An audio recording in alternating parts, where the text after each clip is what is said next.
Today, we're checking back in on the live show and touring side of the music industry. And it's contract negotiations and lawsuits and car shows. Oh my. It's Thursday, it's June 18th, and this is the current music news.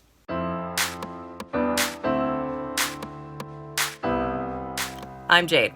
And I'm Jay. We've talked about this before, but let's say it one more time for the people in the back. Independent music venues are fighting for their survival.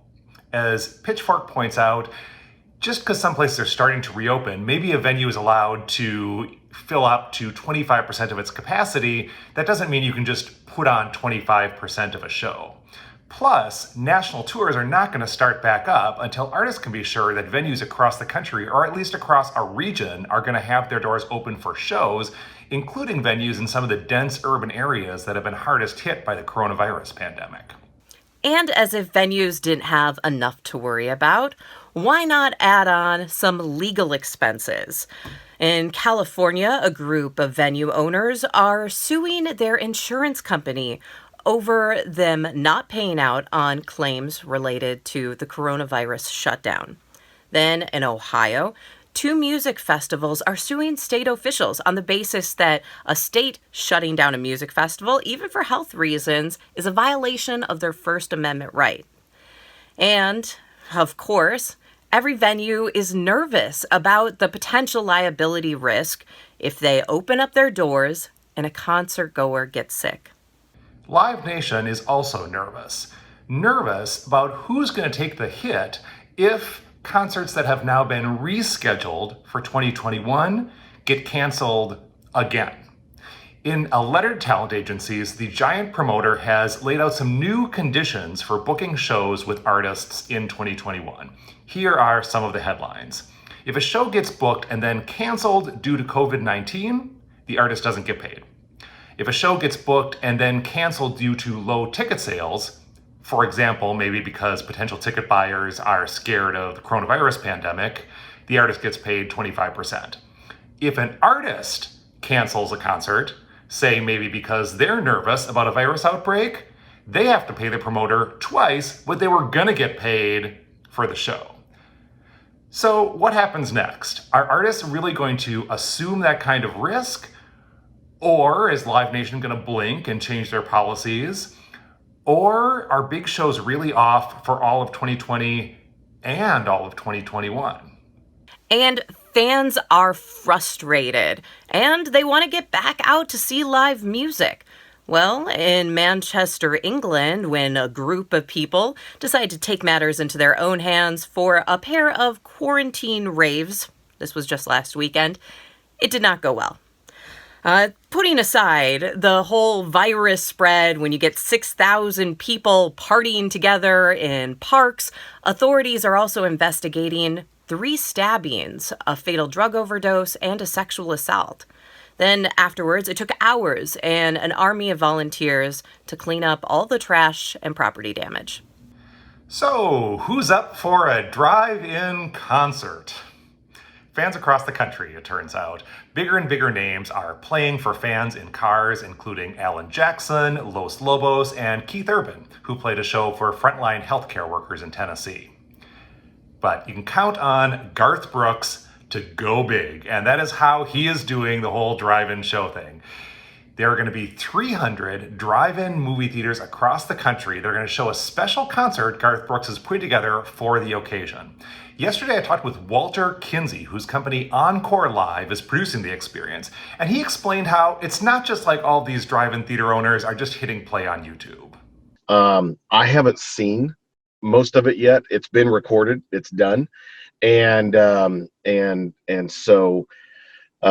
But I've seen little snippets of it, and he delivered. It's something his fans have never ever seen before, and frankly, music fans in general have never seen a show produced the way that Garth has produced this show.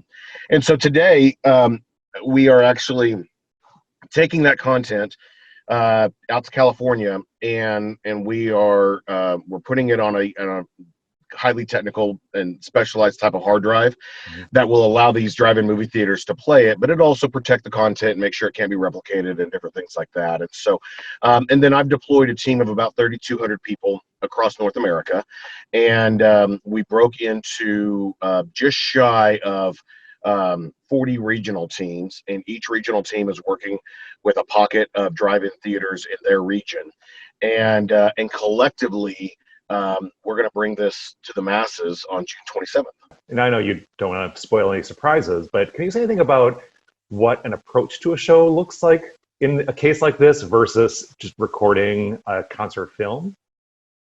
Well, so whenever a lot of the concert films are recorded at actual shows, and nearly every documentary you've ever seen that they're pulling the live performance, there's generally, you're in these stadiums. And so, and as magnificent as stadiums are around the world, and as technologically advanced as they are around the world, there are still limitations when you're going to build a tour rig that needs to travel from one stadium to the next stadium to the next stadium. You kind of have to take all of their technological capabilities and all of their technological weaknesses into account to build that roaming tour that goes from stadium to stadium. Well, whenever you don't have to worry about that, and you're not worried about, well, this stadium can handle this, but this stadium can't handle that, so we just have to take it out altogether. When you don't have those boundaries that you're working with, or those limitations that you're working with, then you're really set up to do something incredibly meaningful and special. And I will tell you, while I won't tell you anything about this show, I will tell you that Garth didn't have any barriers that were preventing him from using any type of tool or trick or anything like that. He kind of had carte blanche to do what he wanted, and he spared no expense to make sure that he was pulling out every type of trick or piece of technology or anything that he could, because he could. So it will make for a very special evening. The Garth Brooks Drive-In Show is happening next Saturday, June 27th. Tickets go on sale tomorrow, June 19th. That's the current music news. We'll be back with another update, so like and follow us. You can be sure to catch it. And you can listen to The Current on your radio, on your smart speaker, on our app, on our web stream. And click in the comments to let us know what music news stories are meaningful to you right now. We'll send you out today with an Elton John approved cover of his 1983 hit, I'm Still Standing. This one features the talented students at Telford Priory School. You need to know while I'm still standing, you just fade away. You know I'm still standing better than I ever did. I'm looking like a true survivor, feeling like a little king. And I'm still standing after all this time, picking up pieces of my life without you on my mind. I'm still standing, yeah, yeah, yeah. I'm still standing, yeah, yeah, yeah. Hey everyone, I hope everyone's well. I just wanted to share this massive bit of news with you. Last week I had an email from a gentleman called David Furnish. You may recognise the name. It says, "Dear Ben, I hope you don't mind me emailing you directly. Let me introduce myself. I am David Furnish, the manager and husband of Elton John. Elton recently saw your Zoom video that you produced with a group of students singing the song I'm Still Standing. He absolutely loved it and would like to know more about why it was created." So I sent an email back, explained what I've been doing, why I've been doing it, to cheer up some of the students after the coronavirus hit.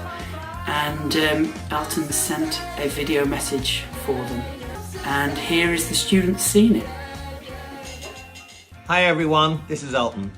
I had an email from a dear friend called Ron Sexsmith, who's a great singer-songwriter from Canada.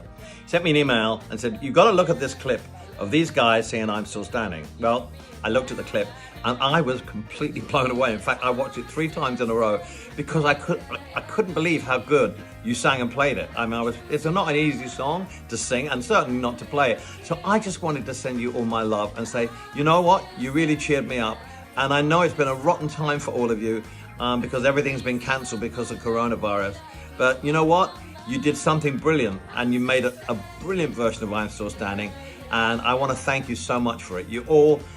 I hope you all have a great career, and music plays a big part in it, because you certainly got talent. And I promise you, when I come to England after all this is over and actually play a gig, you can all be my guests at my show, all right? Because I loved it so much. Ben, you did a brilliant job. Guys, thank you. So there you have it. Sir Elton John likes our music video. I just want to say a massive thank you to everybody that's been watching.